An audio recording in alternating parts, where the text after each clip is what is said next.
안녕하세요. 저는 결혼 3년 만에 종지부를 찍은 30대 초반의 여자입니다. 짧다면 짧은 결혼 생활 동안 제가 겪었던 일을 이야기해 볼까 해요. 저와 남편은 사장과 직원 사이로 처음 만나게 되었어요. 저는 고등학교를 졸업하자마자 제 꿈을 위해 대학 진학이 아닌 일찍이 사회생활을 시작했어요. 정말 제가 할 수 있는 일이라면 뭐든 가리지 않고 열심히 했죠. 그렇게 6년이란 기간 동안 악착같이 돈을 모았고 제 나이 27에 드디어 제 꿈을 이뤘어요. 만화 카페를 차리게 된 거예요. 저는 어렸을 적부터 만화책을 좋아해 만화책방을 차리는 게 장래 희망이었거든요. 그리고 제 남편은 제 카페의 첫 알바생이었어요. 네, 맞아요. 저희는 연상연하 커플입니다. 제가 운영하는 그곳이 자리를 잡을 때까진 친정엄마가 참 많은 도움을 주셨는데 엄마도 알바생이던 남편이 참 싹싹하다며 좋아했죠. 남편도 엄마를 편하게 생각해주어 농담도 주고받을 정도로 친하게 지냈기에 남편이 알바를 그만둘 때 저보다도 엄마가 정말 서운해했고요. 남편만큼 저희와 일하는 게 잘 맞는 사람도 없어서 남편이 그만두고 나서 알바생을 다시 구하는 게 정말 오래 걸렸어요. 그런 남편과 4년 후쯤 다시 만나게 되었습니다. 정확히 표현하자면 남편이 저를 찾아와 주었어요. 제가 여전히 그 자리에서 만화 카페를 운영하고 있다는 걸 알고 우리가 정말 깊은 인연이라는 생각이 들었다고 해요. 4년 후 다시 만난 그이는 어엿한 어른이 되어 있었어요. 좋은 회사에 취직해 앞날 창창한 직장인이었고요. 남편은 돌고 돌아 다시 만난 소중한 사람이라며 온 진심을 다해 저를 사랑해 주었어요. 그 마음에 저는 남편과 미래까지 약속하게 되었어요. 결혼 인사를 갔을 때 엄마가 남편을 바로 알아보곤 얼마나 좋아하셨는지 몰라요. 엄마, 나랑 결혼을 전제로 만나고 있는 사람이야. 엄마한테 가장 먼저 소개하고 싶었어요. 어머, 너 건이 아니니? 이게 무슨 일이야? 이게 어떻게 된 거야? 너희가 지금 교제 중이라고? 건강히 잘 지내셨죠? 너무 오래전이라 못 알아보실 줄 알았는데 저 알아보시겠어요? 어머, 얘는 더 멋져진 것 빼곤 그대로인데 어떻게 널 못 알아보겠어? 참 우리가 깊은 인연은 인연인가 보다. 이렇게 다시 만나게 되고 말이야. 네, 이제는 큰 사장님과 사장님이 아닌 장모님으로 더 깊은 인연으로 발전하기 위해 이렇게 용기 내서 찾아왔어요. 저희 결혼하고 싶습니다. 허락해 주십시오. 너무 이상하고 낯설다. 예전에 내가 알던 건희 모습 그대로라면 나는 너무 좋지. 그때 내가 내게 내 사위로 삼고 싶다고 했던 농담이 이렇게 현실이 될 줄이야. 정말 꿈만 같다. 내 딸 잘 부탁하네, 박서방. 저희 친정엄마는 제 남편이라면 무조건 승낙이라며 자기의 꿈을 이룬 것만 같다고 말씀하셨어요. 제 시부모님도 어린 나이에도 꿈을 위해 나아가 끝내 이룬 제 강단이 훌륭하다며 저를 예쁘게 봐주셨죠. 그렇게 저희는 양가 부모님의 큰 축복 속에 차근히 결혼 준비를 하며 딱 1년 후 성대한 결혼식까지 올리게 되었어요. 그때까지만 해도 저는 제 앞날이 꽃길일 거라 굳게 믿었고요. 하지만 그런 제 믿음은 서서히 금이 가기 시작해버렸죠. 바로 저를 탐탁지 않아 했던 단 한 사람 때문에요. 남편에게는 저보다 1살 어린 누나가 있었어요. 네, 저를 마음에 들지 않아 했던 유일한 사람이 바로 신우입니다. 신우는 저의 존재를 언짢아 했어요. 그 이유는 제게는 참 황당 그 자체였죠. 학력은 고졸에 고작 만화 카페를 운영하는 하찮은 사람이라며 자기 가족이 되기에 저는 너무도 부족하다고 여겼어요. 제 신우는 대학을 졸업하자마자 대기업에 취직까지 한 똑똑한 사람이에요. 직장인으로 지내면서도 배움에 대한 집착이 여전히 컸던 사람이라 가방끈 짧은 저를 성에 차지 않아 했어요. 그런 사람이 있는 집안에 왜 시집까지 갔느냐고요? 그만큼 저는 남편을 사랑했고 또 시부모님도 제게 참 잘해주셨으니까요. 시부모님은 신우가 제 험담이며 무시할 때 늘 제 편에 서주셨거든요. 도대체 건이 너는 쟤 어디가 좋다고 결혼까지 하겠다는 거야? 우리보다 한참 부족한 저런 애가 시집을 오면 집안 망신인 거 몰라? 대학 문턱도 못 밟은 데다 다른 것도 아니고 만화 카페? 진짜 허접하다 못해 볼품없잖아. 난 정말 이 결혼 싫어. 반대라고. 어허, 예비 며느리 앞에서 예의를 갖춰라. 아무리 철이 안 들었다지만 나이값도 못하고 사람을 단면만 보고 판단하는 것만큼 어리석은 짓도 없다. 매사에 깊이 생각하고 경솔한 언행은 삼가해라. 다른 면에서는 너보다 훌륭한 점이 많은 아이란 걸 왜 몰라? 아빠, 무슨 그런 망발을 해. 내 어디가 어때서 저런 뭐 하나 잘난 것 없는 저 애랑 비교하느냔 말이야. 내가 보기엔 나 빼고 여기 있는 모든 사람이 다 어리석다고. 누나, 말 조심해. 나랑 미래를 약속한 사람이야. 지금처럼 무시하는 태도 더는 못 참아. 자기 꿈을 위해 포기할 줄 알고 또 명확히 선택할 줄 아는 멋진 사람이야. 누나나 나처럼 부모 그늘에서 더 쉽게 모든 것을 얻은 우리와는 비교도 안 될 만큼 현명한 사람이라고. 저는 제 가치를 분명히 알아봐주는 남편과 시부에게 감사했어요. 이런 가족이라면 신우의 미움쯤이야 감내할 수 있을 거라 생각했고요. 저는 제게 마음 써주는 시부모님이 좋았고, 그래서 자주 함께하며 예쁨 받기 위해 더 노력했어요. 시댁에서 예쁨을 받는다면 모든 며느리가 걱정하는 고부 갈등쯤은 잘 극복하며 정말 딸처럼 시댁 사랑받으며 지낼 수 있을 테니까요. 하지만 여러 차례 시부모님께 쓴소리를 들은 신우는 변함없었어요. 이미 저를 색안경 끼고 바라보았기 때문에 제 노력을 무시하고 저더러 시부모까지 꼬여낸 불려우라고 했거든요. 태생이 꼬리치는 팔자를 타고 나서 똑똑한 신랑을 꼬셔낸 것도 모자라 시부모님까지 꿰어내려 아양을 떨어댄다고 저를 너무 싫어하더라고요. 오죽하면 한참 결혼 준비에 눈코 뜰 새 없이 바쁜 날들을 보내고 있을 때 시댁 식구들 모르게 제게 찾아와서는 못나게도 굴었어요. 나보다 나이 조금 더 먹었다고 가르치려 들지 말고 잘 들어. 더는 눈꼴셔서 못 보겠으니까 이만큼 우리 가족 기만하면서 재미 봤으면 어쩌지 못할 관계까지 가기 전에 그만 내 동생이랑 헤어져. 내 동생이랑 결혼해서 기구한 팔자 펴볼 생각인 거 누가 모를 줄 알아? 저는 어머님과 아버님을 기만한 적이 없어요. 형님, 그리고 건희 씨와 헤어질 마음도 없고요. 모두 좋은 분들이라는 걸 너무 잘 알아요. 물론 형님도 좋은 분일 거라고 생각해요. 저의 어떤 부분이 마음에 들지 않는지 잘 알아요. 제가 꿈을 위해 했던 선택들이 오답이라고 여기시는 거죠. 하지만 꼭 대학을 나와야지만 인성이 갖춰지는 건 아니잖아요. 제 학력과 직업만으로 판단 마시고 저라는 사람을 좀 찬찬히 봐주세요. 네가 뭔데 내가 좋은 사람이고 아니고를 판단해. 머리도 멍청한 게. 아는 척하고 싶은 거 누가 모를 줄 알아? 잔말 말고 내가 좋은 말로 할 때 파혼해. 개망신 당하고 싶은 거 아니면 내가 시키는 대로 하는 게 좋을 거야. 물론 이 이야기가 우리 가족 귀에 들어갔다간 넌 내 손의 끝인 줄 알아. 내 동생이 현명한 사람이라니까 얼마나 현명한지 헤어짐으로 증명하라고. 아니요, 지금 분명히 말씀드릴게요. 저는 형님으로 인해 파혼할 생각은 없어요. 형님이 뭐라고 말씀하시든 제게는 안 통한다는 말이에요. 아직 저를 받아들일 준비가 안 되셨다는 거 명확히 알았으니 제가 앞으로 형님께 더 좋은 모습 보이도록 노력할게요. 그러다 보면 형님도 제 있는 그대로를 봐주실 날이 올 거라고 믿어요.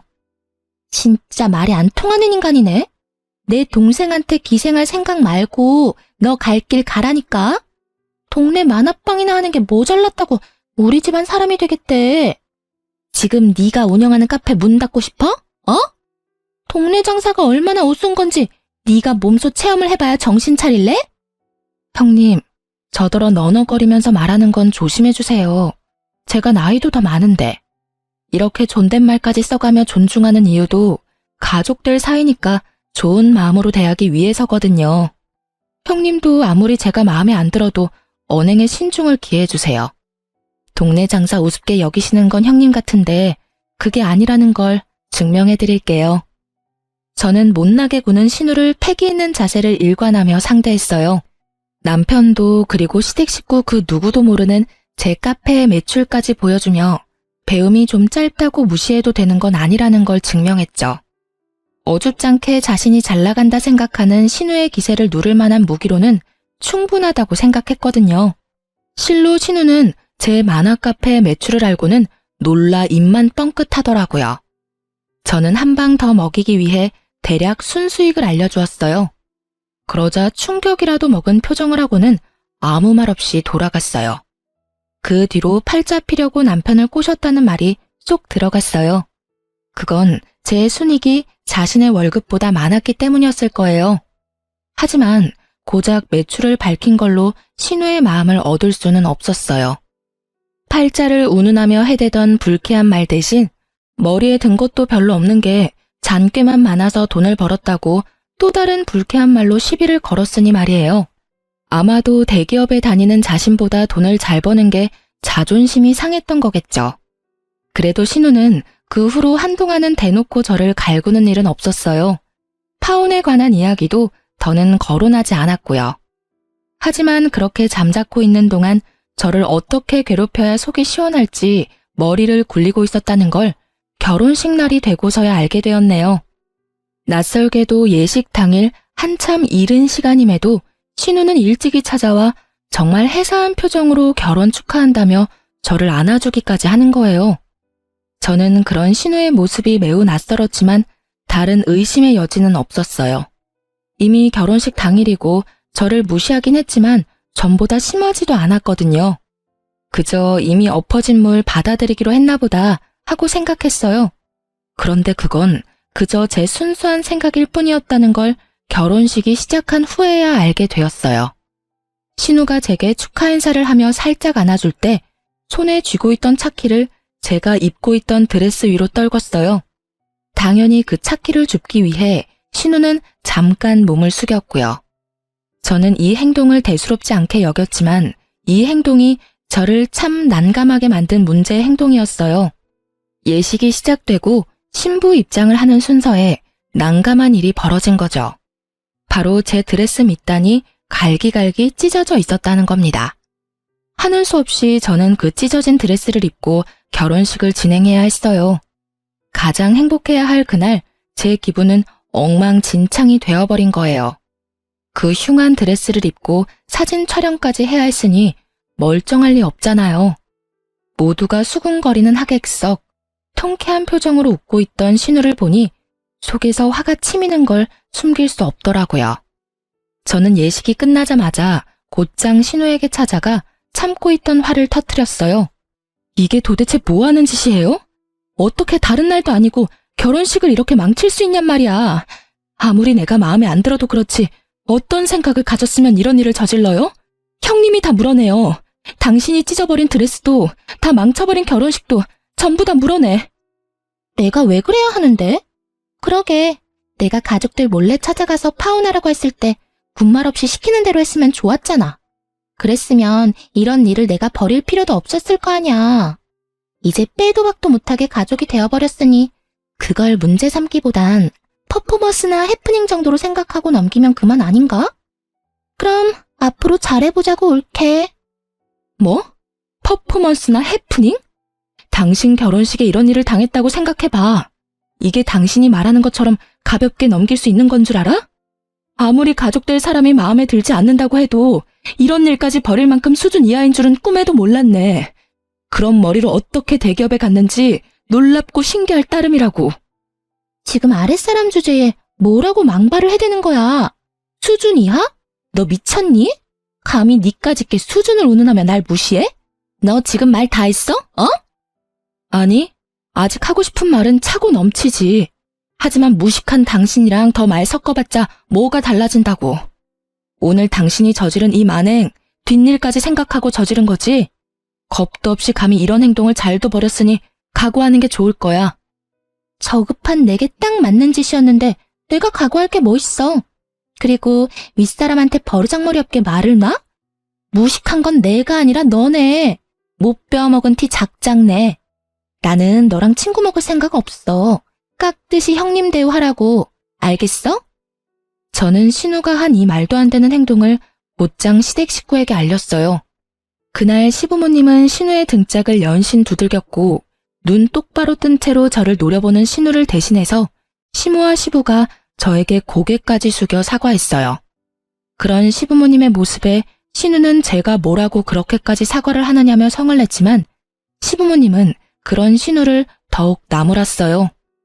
남편도 자기 누나가 모자라도 한참 모자라다며 행복해야 할 날 이런 사고가 생겨 미안하다고 하더라고요. 저는 시부모님과 남편에게 처음으로 목소리를 높였어요. 다시는 신우로 인한 피해를 입는 일은 없게 해달라고 당부했어요. 제 말에 시모가 나서서 앞으로는 신우와 마주칠 구실은 절대 만들지 않겠다며 약속했어요. 저는 이 문제로 시부모님을 더 난처하게 만들고 싶지는 않아 시부모님에게는 돌아가겠다 가볍게 인사만 한 뒤 시댁을 빠져나왔어요. 그날 이후 한동안은 시부모님은 제 눈치를 살폈어요. 그건 그것대로 참 마음이 불편하더라고요. 그리고 가족 사이인데 시댁에서 지내는 신우를 전혀 마주치지 않은 채 지낼 수 있겠어요? 결혼 초에는 신우와 제가 만나는 접점이 없도록 신경 써주긴 했지만 그것도 얼마 가지 못했어요.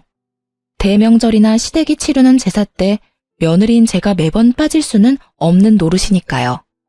신우는 그런 일을 버리고도 여전히 당당한지 저와 마주칠 때마다 꼭 저더러 이렇게 말했어요.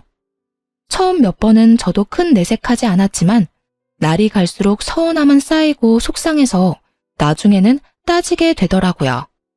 적당히 가족 행세하고 그만 내 동생과 갈라서는 게 어때?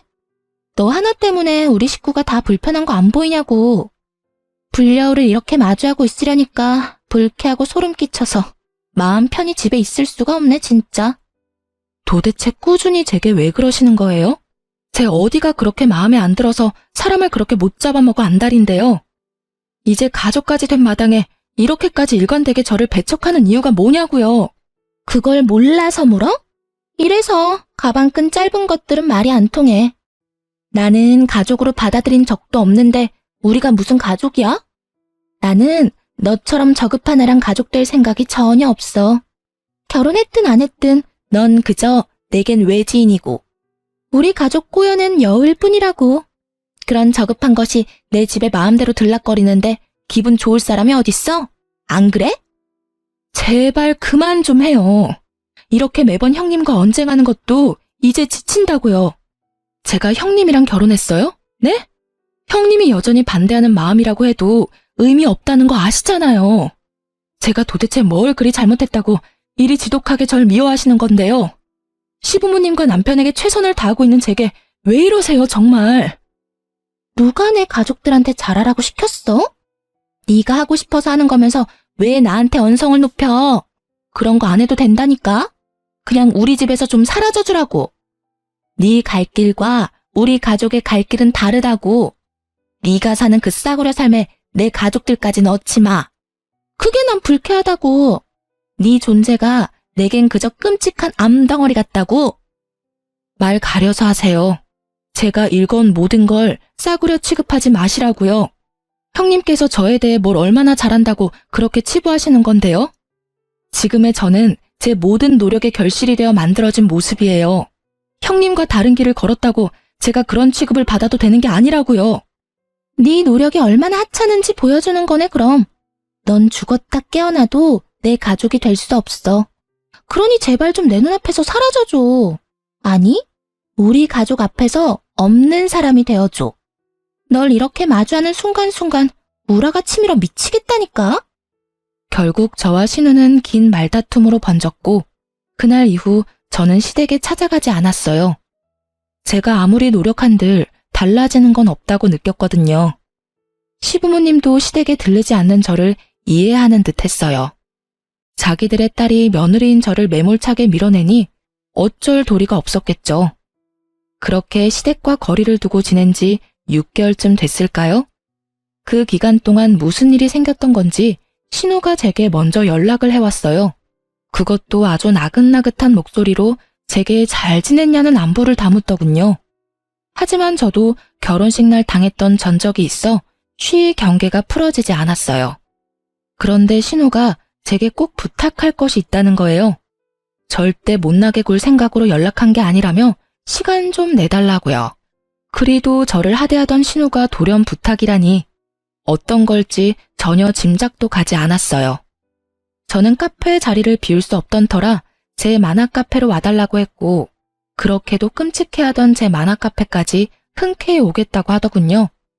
신우는 제 카페에 와서는 그날따라 이상하게도 이곳저곳 살펴댔어요. 저는 그런 행동이 너무도 의아했지만 혹시나 직장을 그만두고 사업이라도 벌이려는 건가 하는 생각이 들더라고요. 물론 제가 입 밖으로 그 말은 꺼내지 않았지만요. 그런데 제가 무슨 말을 꺼내기도 전에 신우가 먼저 입을 열었어요. 저더러 꼭 비밀이라며 저만 알고 있으라며 이야기하기 시작했죠. 신우의 말은 이랬어요. 얼마 전 직장에서 부당한 일을 당하게 되었고 그로 인해 번아웃이 왔다고요. 그래서 막무가내로 앞뒤 생각 없이 사직서부터 던지고 나왔는데 뭘 해본 적이 없으니 막막하다는 거예요. 그러면서 넌지시 저에게 처음부터 그렇게도 못나게 굴었던 이유를 털어놓았어요. 내가 올케한테 참 모진 언행을 일삼았잖아. 그게 다 부러움이랄까 질투랄까 그런 감정 때문이었어. 네? 갑자기 그게 무슨 말씀이세요? 질투라니, 형님께서 제게 무슨 질투를 느꼈다는 건지 전혀 모르겠는걸요. 당연히 모르겠지. 내 가족들도 모르는 내 마음을 올케가 어떻게 알겠어? 사실 나도 올케처럼 가슴에 품었던 꿈이 있었어. 내 모든 것이 오롯이 담긴 나만의 가게를 차리고 싶었다고 나도. 하지만 나는 남의 시선이 참 중요한 사람이라 그러지 못했어. 올케도 알잖아. 내 학벌에 대한 내 근자감 말이야. 근자감이라뇨. 자신감이라는 표현이 맞죠. 저는 대기업 다니는 형님이 참 똑똑한 분이라고 생각해요. 아무리 저에게 못되게 구셨어도 그 생각은 변함없고요. 그렇게 말해줘서 고마워, 올케. 아무튼 나랑 다르게 남의 시선 생각 안 하고 꿈을 이뤄낸 올케가 너무 부러웠어. 그래서 그게 너무 배 아프더라고. 시샘을 부르지 않을 수가 있어야지. 미안해. 진심이야. 그런 마음에서의 미움이었다니 전혀 몰랐어요. 그런데 갑자기 제게 이런 말씀을 하는 이유를 좀 물어도 될까요? 나도 일이 이렇게 된 김에 나만을 위한 무언가를 이루고 싶어. 그런데 아무것도 모른 채로 맨 땅에 헤딩하는 것보단 이미 그 길을 걸어온 올케에게 털어놓고 도움을 받고 싶어서 말이야. 혹시 날 좀 도와줄 수 있을까? 이 기회로 형님과 좋은 관계로 발전할 수 있다면 제가 할 수 있는 최대한 도움을 드려야죠. 구체적인 계획은 있으세요? 괜찮다면 제게 알려주시면 좋겠어요. 사실 아직 구체적으로 뭔가 계획을 세우진 못했어. 나한테도 너무 급작스러운 상황이라서. 저기 그래서 말인데 괜찮다면 올케네 가게에서 아르바이트라도 하며 일을 좀 배울 수 있을까? 신우의 고백은 정말 예상치 못했던 이야기였어요. 제 도움이 필요하다며 사과까지 하는 신우를 어떻게 돕지 않을 수 있겠어요? 드디어 저를 가족으로 인정받는 것 같아 들뜨기까지 했던걸요. 저는 신우의 부탁에 마침 2호점을 준비 중이었던 터라 1호점을 저 대신 관리해줄 직원으로 신우를 고용하면 좋겠다는 생각에 흔쾌히 신우의 부탁을 들어주었어요. 신우는 처음 한 달 동안은 제게 적극적인 태도로 일을 배웠어요. 가끔 손님이 없어 한가할 때는 신우와 시시콜콜한 이야기까지 나누며 정말 더없이 좋은 날들을 보냈죠. 하지만 앞으로도 이렇게 잘 지낼 수 있기를 희망하던 저의 기대가 와르르 무너지기까진 그리 오래 걸리지 않았네요. 신우에게 1호점 관리를 맡긴 지 석 달 만에 어김없이 일이 생겼어요. 그날은 제가 2호점 오픈 준비가 거의 끝나갈 쯤이기도 하고 신우가 첫 달과는 달리 시간이 갈수록 업무에 관한 미흡한 부분이 많아져서 넌지시 이야기도 할 겸 식사 자리를 함께 하려고 했죠. 그렇게 평소보다 조금 일찍 1호점으로 넘어갔어요. 그런데 제 만화 카페가 정말 난장판도 이런 개판이 없다 싶을 정도로 엉망인 거예요. 거기다 신우는 손님이 있건 없건 어디서 났는지 카운터 밑에 이불까지 펴고 누워있는 겁니다. 저는 그런 신우 모습에 머리 끝까지 화가 났어요. 이게 다 무슨 꼴이에요? 여기 이렇게 누워 계시면 어떡해 해요? 손님이 안 계신 것도 아니고 카페도 엉망진창인데 일이 태평하게 쉬고 있으면 안 되죠. 관리할 게 뭐 있어. 손님들한테 책 보고 나면 반납대에 꽂지 말고 제자리에 바로 꽂아두라고 말해놨어. 그리고 먹은 음식들은 이따 퇴근하기 전에 몰아서 설거지하는 게 편하잖아. 그릇 부족하면 다 떨어졌다고 하면 그만이고. 옳게. 사장이라고 유난 떨지 마. 꼴 사나워 보여. 형님, 저더러 도와달라고 하신 지 얼마나 되셨다고 이렇게 의욕 없이 퍼질 수 있어요. 그리고 어쨌든 제가 매달 노동값을 지불하는 입장인데 이렇게 관리가 안 되면 제가 어떻게 월급을 챙겨드려요? 참 더럽게 쫑알대네. 월급 얘기가 나와서 말인데 내가 생각해보니까 이렇게 내가 시간 낭비할 필요 없지 싶어. 어차피 끝까지 나 돕기로 하고 시작한 거잖아. 그러니까 그냥 잔말 말고 1호점 매출 딱 절반 떼서 매달 나한테 보내. 지금 무슨 말도 안 되는 소리를 하시는 거예요. 제가 왜 카페 매출에서 절반이나 형님께 드려요? 노동한 값으로 치면 지금 돈을 주는 게 맞나 싶을 정도라고요. 올케가 나 도와주겠다며. 이제 와서 모르세 하면 안 되지. 계속 주라는 것도 아니고 내가 당장 하고 싶은 게 생겼거든? 그게 자리 잡기 전까지 자금이 필요할 거 아니야. 그러니까 나 이렇게 부려먹으면서 돕는 척 말고 그냥 돈으로 편하게 도와주라고. 형님이 제 자식이라도 돼요? 아니, 자식도 그렇게 거저 먹으려고는 안 하죠. 어떻게 그런 뻔뻔한 요구를 할 수 있는지 황당할 뿐이네요. 오늘까지 근무하신 거 계산해서 입금해 드릴 테니까 내일부턴 나오실 필요 없어요. 그리고 형님 말한 것처럼 할 생각도 없으니 꿈도 꾸지 마세요. 매출 절반 상납하는 게 뭐 어려운 일이라고 또 사람 승질을 건드려? 허드렛 일 투성이인 이 일을 내가 왜 해야 하는데? 가치도 없는 이 거지 같은 일을 왜? 네가 그럼 그렇지. 니까지 것이 뭘 얼마나 위대한 일을 했겠어. 다음 달부터 매달 총 매출의 반 나한테 상납해. 돕겠다고 입 밖으로 말을 뱉었으면 찍소리 말고 내가 시키는 대로 해. 저는 끝까지 단호하게 그럴 수는 없다고 거절했어요. 그리고 다시는 제 카페에 발도 들일 생각 말하고 딱 잘랐고요. 그런데 그때부터 신우는 내게 돈을 맡겨놓기라도 한 사람처럼 매일같이 저를 찾아와서는 돈 타령을 하며 저를 볶아댔어요. 정말 이렇게까지 더럽게 얽힌 인연이 있을까 싶을 정도로 징글징글 하더라고요. 돈 타령만 했으면 나았을까요? 신우는 나중에는 제게 말이 안 통한다며 매출의 절반을 떼서 보내지 않으면 제 만화 카페를 당장이라도 문 닫게 만들어버리겠다며 협박까지 일삼았어요. 그리고 형님이 제 카페에서 잘린 지 딱 한 달 되던 날, 저는 당연히 상납하지 않았고 신우가 또 찾아왔어요. 제 카페에 들어와서는 책꽂이에 꽂혀있던 책을 모두 끄집어내고 인기 있는 책들은 다 찢어버리고 가게의 모든 물건을 파손해댔어요. 폐악질도 이런 폐악질이 없다고 느낄 정도로 그 짧은 시간에 카페 내부를 난장판으로 만들더라고요. 힘이 어찌나 센지 아무리 뜯어 말려도 말려지지도 않았고요. 어쩌다 이런 일까지 겪게 된 걸까요? 제 꿈을, 제 모든 걸 신우는 그렇게 짓밟았습니다. 저는 통제되지 않는 신우를 신고했어요. 경찰이와 제압하고 나서야 정신 나간 신우를 막을 수 있었어요. 저는 남편과 시부모님한테 이 사실을 모두 알렸어요. 그리고 영업방해로 신우를 고소했어요. 시댁 식구들은 제게 결혼식 때 있었던 사건처럼 사과하며 천처해달라고 하더군요. 시모는 자기가 전부 변상할 테니까 가족끼리 일 크게 만들지 말라는 말까지 했고요. 저는 그런 시모에게 제가 가족이 맞긴 하냐고 따져 물었어요. 제가 정말 가족이 맞긴 해요? 왜 늘 저만 당신들과 잘 지내기 위해 노력해야 해요? 형님이 저더러 돈을 내놓으래요. 잘 지내고 싶으면 돈을 주래요.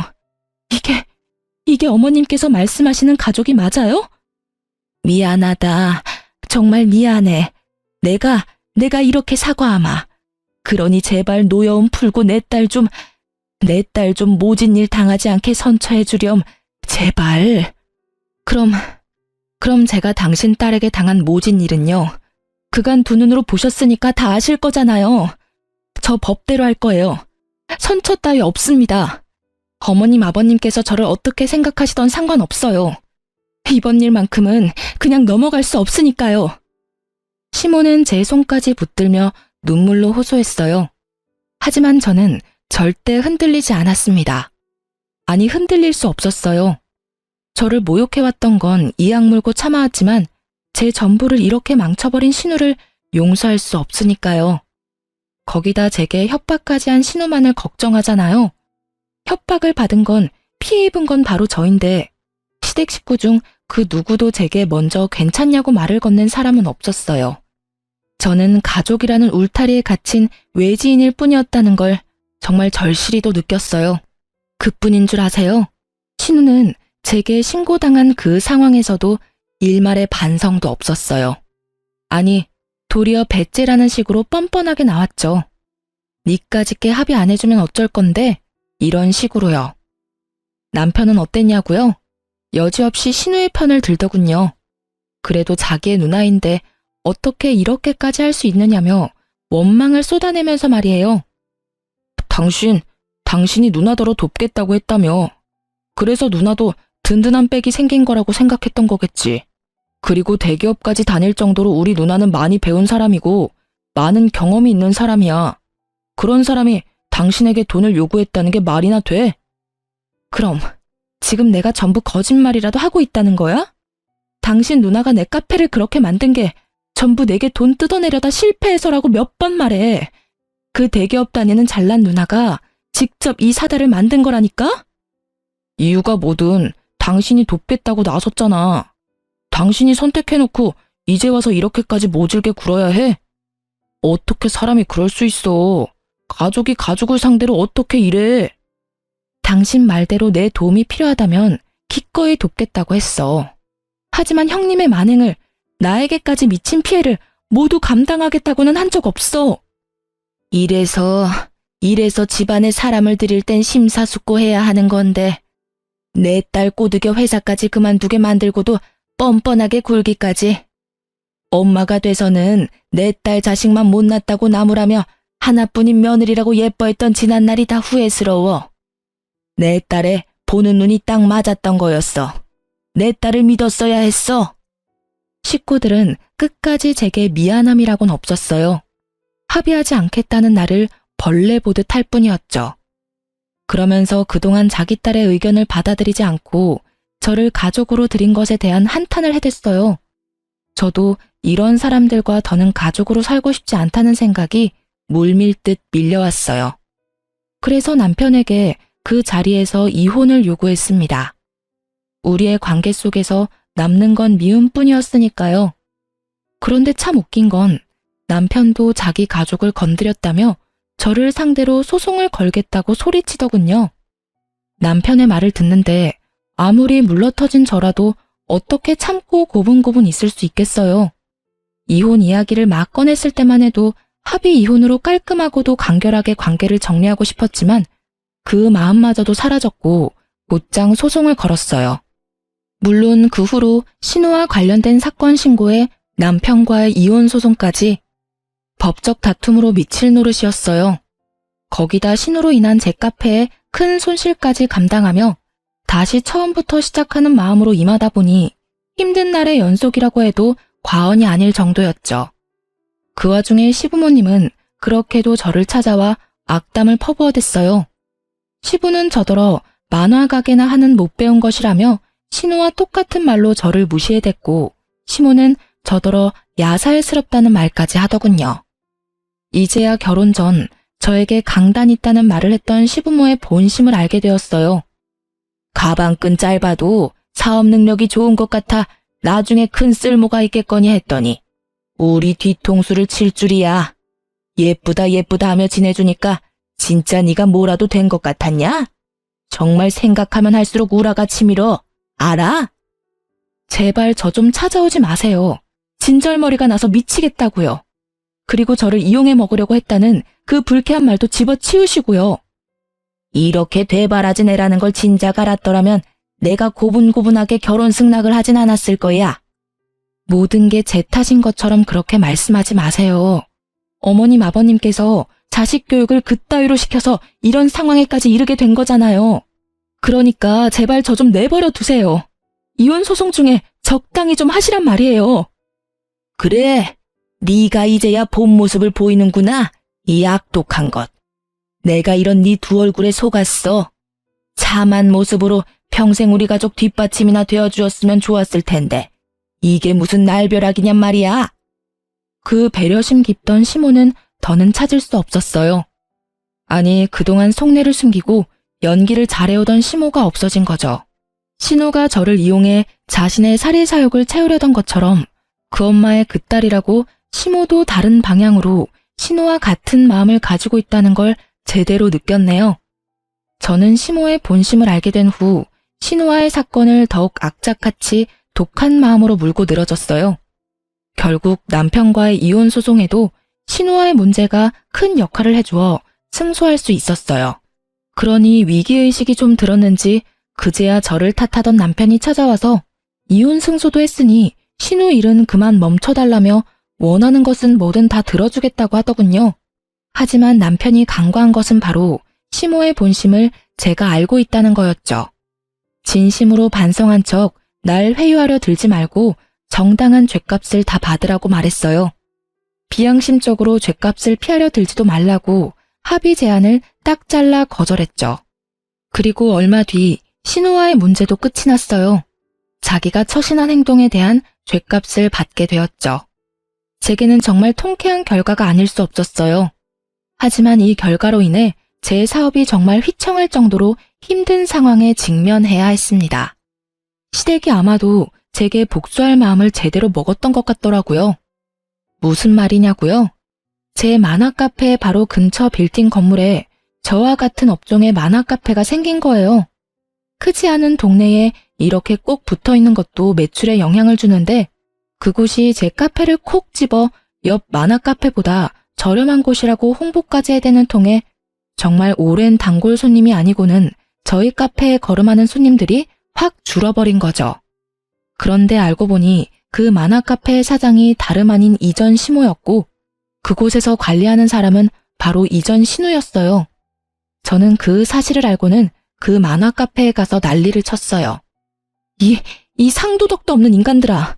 버젓이 내 카페가 있다는 걸 알면서도 근거리에 같은 업종으로 선택해서 가게를 차려? 어떻게 끝까지 나를 이리도 괴롭힐 수 있어? 상도덕? 네가 상도덕 운운할 상황은 아니지 않나? 네가 말하는 상도덕은 네가 먼저 안 지켰지. 그게 뭔 줄도 모르는 사람처럼 처신했잖아. 내가 언제? 결혼하기 전부터 이혼한 후까지 이렇게 나를 복가대며 괴롭히는 이유가 뭐야? 도대체 당신들 나한테 왜 이렇게까지 하는 거냐고. 그러게. 내 동생이랑도 헤어질 거면 좋게 합의하고 알아서 정리했으면 좋았잖아.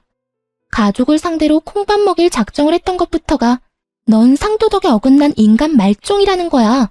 내 딸 말이 맞다. 네가 먼저 우리를 우습게 여겼잖냐? 그러게 잠자코 있었으면 이런 꼴을 안 당했겠지. 아들과의 이혼은 부부의 문제니 그렇다 쳐도 내 딸의 문제는 전혀 다르니까 말이야. 이게 다 네가 자초해서 생긴 일이니 어디 한번 감당해 보렴. 저는 여전히 저에 대한 앙금이 남아있는 두 사람의 난잡한 대응이 너무도 기가 차고 황당했어요. 여전히 저를 탓하고 있는 이 인간들에게 당한 것에 대한 바른 대처를 했을 뿐이라고 말했어요. 하지만 그런 제 말에 이죽거리며 웃더니 저더러 온 식구를 범죄자 취급하는 쓰레기라며 그런 저는 돈 한 푼 벌어가면 안 된다며 어디 한번 누가 이기나 한번 해보자는 거예요. 저는 몇 날 며칠을 머리를 감싸주며 고민했어요. 그런데 그렇게 시간이 흐를수록 제 매출은 점점 큰 타격을 입기 시작하니 어쩔 도리가 없더라고요. 하지만 세상의 이치는 변함이 없다는 걸 시간이 조금 더 지나고서야 다시금 깨닫게 되었어요. 어떤 이치를 말하느냐고요? 못된 사람이 호의호식하며 잘 살 수 없다는 건 말이에요. 전 시모와 신우가 하는 가게는 처음 두어 달은 일명 오픈빨과 저를 저격한 파격 할인 행사 덕에 장사가 잘 됐어요. 하지만 한자리에서 오랜 시간 버티며 장사해온 저를 이길 순 없었습니다. 오픈빨이 떨어질 쯤 되니 이상한 추문을 달고 다니기 시작했거든요. 가게 운영하는 사장 언니가 불친절하고 판매하는 음식에서 불결한 냄새가 난다는 소문이었어요. 그리고 하루하루 지날수록 그 추문은 점점 구체적으로 변해갔죠. 그런데 그렇게 큰 소리를 치며 저를 긁어대던 전신우가 갑자기 저를 찾아와서는 자기들이 운영하는 카페가 망할 위기라며 분위기며 매장에 채워둔 책까지 제가 운영하는 곳과 비슷하게 했는데 자기들 만화 카페는 왜 오픈한 지 몇 달 만에 이런 일을 겪을 수 있는 거냐고 이럴 땐 어떻게 하냐고 묻는 거예요. 하지만 제가 머리에 총 맞은 게 아니고서야 그 시커먼 속을 다 아는 입장에서 어떻게 도와주나요? 저는 단호하게 신우에게 왜 상도덕도 모르는 사람을 제가 도와주어야 하냐며 허튼 소리 하지 말고 내 카페에서 나가달라고 했어요. 그러자 신우는 도와달라고 말할 때와는 전혀 다른 표정을 하고선 입소문이라는 게 얼마나 무서운 건지 한번 경험해 보겠느냐며 협박을 하기 시작했어요. 하지만 저는 굴하지 않았어요. 제가 쌓아온 경험만으로 저는 이미 여러 차례 시행착오를 이겨왔으니까요. 저는 그런 신우에게 다시 법정에 서고 싶다면 어디 한번 입을 함부로 놀려보라고 말했죠. 신우는 제게 가짜는 협박이 통하지 않자 역성을 내며 말했어요. 사업 경력 조금 된다고 눈에 뵈는 게 없나 보지? 너도 우리 카페 생기고 장사 안 되잖아. 그러면서도 그 알량한 자존심은 아직 남았나 봐? 네 그 하찮은 자존심으로 네 가게가 제대로 망해봐야 정신을 차리지? 우리가 너보다 배움이 더 많은데 너보다 못할 리가 없으니 말이야. 제발 네 카페가 얼마 못 가 망하길 바래. 그래야 우리가 재미를 보지. 덜 떨어진 말을 그리도 길고 정성스럽게도 할 필요가 있나? 지금이 어떤 상황인지 네 발로 직접 여기까지 와놓고도 몰라? 내가 망하기 전에 당신네들 카페가 먼저 망할 것 같은데 덕분에 내가 재미를 보게 생겼네? 할 말 다 했으면 그만 가줄래? 너희 망해가는 꼴 보려면 팝콘 좀 튀겨야 해서 말이야. 이 멍청한 게 뭐라고 짓거리는 거야. 너 두고 봐. 내가 가만히 두나 보라고. 네가 언제까지 이렇게 큰 소리나 칠 수 있을지 말이야. 두고 볼 것도 없는 게 까불지 마. 그리고 이제 우리 완전 남남인데 예의 좀 갖춰. 나이 차이도 나는 윗사람한테 눈 그만 부라리고. 제 말에 씩씩대며 돌아갔어요. 그리고 그로부터 한 달 뒤 두 사람은 제게와 무릎을 꿇었습니다. 알고 보니 전시모와 신우가 차린 만화 카페는 전 남편과 전 시부 몰래 운영하기 시작한 거더라고요. 가진 비상금이 없던 상태에서 집안 남자들 몰래 대출까지 받아서 차렸던 거였어요. 그때만 해도 고졸인 저도 일궈낸 사업을 자기들이라고 못할 것도 없지 라는 자신감으로 말이에요. 오픈빨이 뭔지도 모르고 초반에 장사가 꽤 된다고 생각했던 오만함에 개버릇 남 못 준다고 제 가게에서 신우가 행동했던 것처럼 자기들의 카페에서도 그 행실 그대로 했던 거죠. 그로 인해 매장 관리가 되지 않는 것에 대한 소문이 일파만파로 퍼지게 된 거고요. 전시모와 전신우는 빚만 지고 문 닫기 일보 직전이라며 제게 무릎까지 꿇고 손까지 빌며 제발 이번만 도와달라며 내가 시키는 대로 알려주는 대로 그대로 행하겠다고 애원하더군요. 아가, 우리가 남이 되긴 했지만 그래도 예정이 있잖니. 내가 널 좀 예뻐했니? 내 딸보다도 더 아꼈잖아. 그러니 제발 우리에게 작은 도움이라도 좀 줄 수 없을까? 빚더미에 앉은 채 집에서 쫓겨날 순 없잖니, 응? 그래, 옳게. 우리가 그간 못되게 군 건 우리가 너무 옹졸했어. 이렇게 자존심 다 내려놓고 사과할게. 여전히 마음에 담아두고 있는 것 있다면 다 말해. 오늘 이 자리를 빌어 전부 사죄할게. 그러니 제발 엄마 말처럼 예정을 핑계 삼아 조금만 힘 좀 보태주면 안 될까? 제가 왜요? 내가 왜? 우리가 예정이라고 해봤자 뭐 얼마나 있다고. 고작 결혼 생활 몇 년 했다고 그게 다 정이 붙진 않던데? 예, 미운 정도 정이라면 정인데 그렇게 매몰차게 굴지 말아주렴. 나도 내 딸도 이렇게 비마. 제발 우리 좀 한 번만 살려주렴. 미운 정은 정이 아니죠. 원망이고 미움이지. 전에는 늘 제게 매몰차게 구시던 분들이 아쉬울 땐 더없이 나긋하게 구니까 혼란스럽네. 막말로 제게는 그곳이 망하는 게 더 좋은걸요? 오픈할 때 제 카페를 저격하는 글로 손님까지 뺏어가 놓고 이제와 이렇게 염치 없이 구는 거 정말 별로거든요. 다시는 이런 부탁한다고 찾아와서 마음대로 무릎 꿇고 그러지 마세요. 남보다 못한 사이끼리 도와달라는 말 자체가 무례한 거니깐요. 도울 가치도 없는 전시모아 신우를 카페에서 내쫓았어요. 그 후로 정말 얼마 못 가 전시모아 신우가 운영하던 만화 카페는 폐업하고 말았습니다. 그렇게 첫 사업을 망한 전시모아 신우는 제가 도움만 줬더라면 다시 일어설 수 있었다며 또다시 저를 원망하며 몇 번이나 더 찾아와 해코지를 했어요. 하지만 저는 끄떡도 하지 않았죠. 한 번만 더 내 카페를 찾아와 행패를 부린다면 시부에게 모든 사실을 말하겠다며 엄포를 놓았어요. 월세도 감당 못할 정도로 쫄딱 망해서 초기 자금도 제대로 회수하지 못한 채 빚만 남은 상태라는 걸 알고 있다고 말이죠. 이후로는 더 이상 행패를 부리러 찾아오진 않았어요. 그 후로 1년이 지난 지금까지도요. 저는 그 힘든 시기를 거치면서도 정말 열심히 살았어요. 그 덕에 2호점까지 안정적이게 자리를 잡아가고 있는 중이랍니다. 직원까지 고용해 전보다 편하게 일하고 있거든요. 많지 않은 나이에 이혼 딱지를 달고 살아가는 건 썩 유쾌하지는 않지만 그렇다고 제 이혼을 후회하지도 않아요. 이혼이라는 제도를 택한 건 제가 했던 수많은 선택 중에 손에 꼽을 만큼 잘한 선택이라고 여기니까요. 지금은 제가 좋아하는 걸 직업으로 삼고 또 이걸 이만큼 성공적으로 이뤘다는 것이 그저 자랑스러울 뿐이며 앞으로의 제 미래가 기대되거든요. 이제 제 곁에 남아있는 사람이 선하고 좋은 사람들만 남았다는 사실이 저에겐 큰 힘이 되거든요. 그 사람들에게만 오롯이 베풀며 살아가면 된다는 것이 더할 나위 없이 마음 편한 일이에요. 제 부모님께서는 짧은 결혼 생활을 끝마치고 다시 싱글이 된 저를 처음엔 많이 안타까워하셨어요. 하지만 제 선택을 인정해 주셨고 열심히 살아가고 있는 제 모습을 보며 늘 흐뭇해 하시네요. 아직도 저는 청춘이기에 앞으로도 많은 선택의 기로에 놓이겠죠.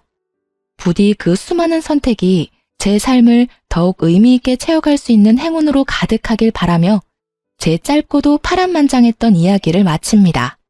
부디 제 사연이 시청자분께 재미를 선사했기를 바랍니다. 감사합니다.